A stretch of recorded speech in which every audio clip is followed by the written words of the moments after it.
Hey everyone, it's Alexander, the real Mr. Robinson. Welcome to the channel, and this is my review for The Northman, which is the latest film by Robert Eggers, the director of The Witch, which I have not seen, and The Lighthouse, which was one of the weirdest movie-going experiences I've ever had. The movie stars Alexander Skarsgård as Amelith, a young Viking warrior prince whose father was murdered at a very young age. The father was played by Ethan Hawke, and Amelith witnessed this murder that was committed by the hands of his own uncle. So soon after his father's murdered, he leaves the kingdom. Years go by, he becomes a vicious and really tough, intimidating Viking warrior, and he is on a quest to avenge his father's death. Getting back to The Lighthouse, that movie was truly one of the weirdest movies I have seen in a decade. And it's one of those bizarre A24 horror movies that leaves you confused,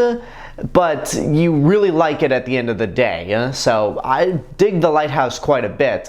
And with this movie, The Northman, Focus Features decided to give Robert Eggers $90 million to make this movie.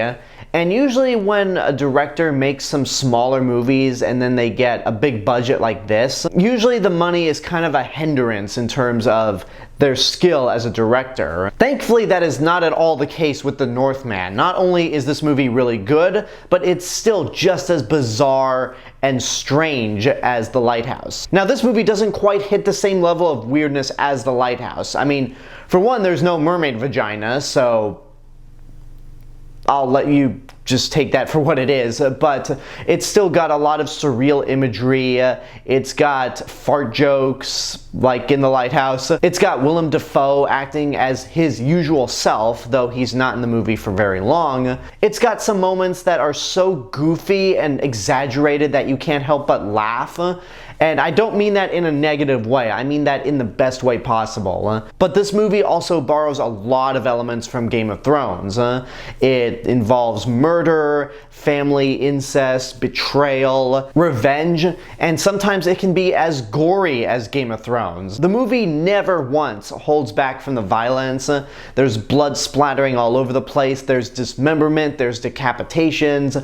There's one death in this movie that is just so gnarly. I won't say the full context because you really have to see the movie, but it happens to a character that not only deserved it, but it's such a rewarding death. And you've got a lot of great talent making this movie as fun as it is. I already mentioned Willem Dafoe in his very short role, but your lead is Alexander Skarsgård, and as much as I thought he was bland in Godzilla vs. Kong, he really works in this movie, mainly because he's just kind of a brute, so I think in that sense, that's why he works the best. Among the other cast members, you have Ethan Hawke, who plays the father. He's at the beginning of the movie and he's really good. Nicole Kidman plays the mother and she's fantastic. Anya Taylor-Joy, who I already love, is also great in this movie. And again, I didn't see The Witch, but I know that this is not her first time working with Robert Eggers since she was the lead in that film. I always love seeing Anya Taylor-Joy in anything, and she's fantastic in this movie as well. The action scenes are very well choreographed. The camera is always at a distance so you can see what's going on. The fight choreography is brutal. The sound design and score is fantastic, and I saw this movie in Dolby, so that definitely helped bring out the best of the sound.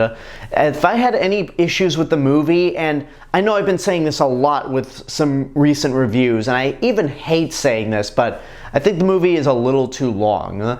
Now, I was never bored throughout. There's always something happening. It moves at a great pace. The editing is spot on. But at the end of the day, this movie is a very simple plot. Much like with Ambulance, this should have been shorter, because at the end of the day, it is a good old-fashioned revenge film, kind of in the vein of Conan the Barbarian, except with Vikings. And I think it's a blast. It's a great action movie with amazing sound design, beautiful cinematography, great performances to carry it, and even though this has a budget of $90 million, Robert Eggers still manages to make it as weird, surreal, and goofy as he possibly can.